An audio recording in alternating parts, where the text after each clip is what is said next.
இப்போ sugar complaint குணமாகுமா, BP குணமாகுமா, தைராய்டு ப்ராப்ளம் சரியாகுமா, எல்லாத்துக்குமே சரியாகிறதுக்கான வாய்ப்புகள் அந்த மருத்துவ முறைகள் உங்களுக்கு கிடைக்கும், சரியாகும்.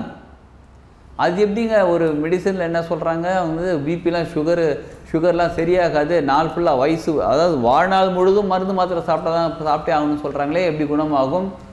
முழு நம்பிக்கையோட இதை செஞ்சு பாருங்கள். கொஞ்சம் கொஞ்சமாக உடனே மாத்திரை நிறுத்திடாதீங்க. கொஞ்சம் கொஞ்சமாக மாத்திரை நிறுத்த ஆரம்பிப்பீங்க. அது ஒரு மிராக்கல் நடக்கும். என்னங்க டாக்டரை கேட்பார், என்ன பண்ணீங்க நீங்கள், உங்களுக்கு சுகர் இப்போ கண்ட்ரோலாக இருக்கே? உணவு முறையில் கண்ட்ரோலாக இருப்பீங்க நிச்சயமாக, எல்லாமே கண்ட்ரோலாக இருந்தாலும் இவ்வளோ நாள் அது வந்து சரியாகாத கண்ட்ரோல் ஆகாத சுகர் இப்போ சரியாக ஆரம்பிக்கும். அப்போ ஒரு நாள் மட்டும் வைகாசி அந்த 3வது செவ்வாய்க்கிழமை அன்றைக்கி மட்டும் இதை செஞ்சால் எனக்கு உடம்பு சரியாயிடுமான்னு கேட்டால் ஒவ்வொரு செவ்வாய்க்கிழமையும் செய்யுங்க. ஆரம்பம் இந்த 3வது செவ்வாய்க்கிழமையில் ஆரம்பிங்க.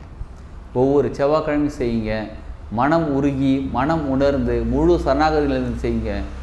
அதாவது சால்வ் ஆகாத ப்ராப்ளம் எதுவுமே கிடையாதுங்க. எல்லாத்துக்குமே ஒரு சொல்யூஷன் இருக்குது. நம்ம முழு நம்பிக்கையோடு செஞ்சால் நிச்சயமாக அந்த சொல்யூஷன் நமக்கும் கிடைக்கும். நம்ம உடம்பு ஆரோக்கியமாக மாறும். சரி, வீட்டில் இருக்கிறவங்களுக்கு அவங்களுக்கும் உடம்பு ஆரோக்கியமாக மாறும். இப்போ வீட்டில் இருக்க எல்லாருக்கும் சேர்த்து செய்யலாமான்னு கேட்டால் அப்படி கிடையாது. ஒருத்தருக்கு ஒரு டைம்.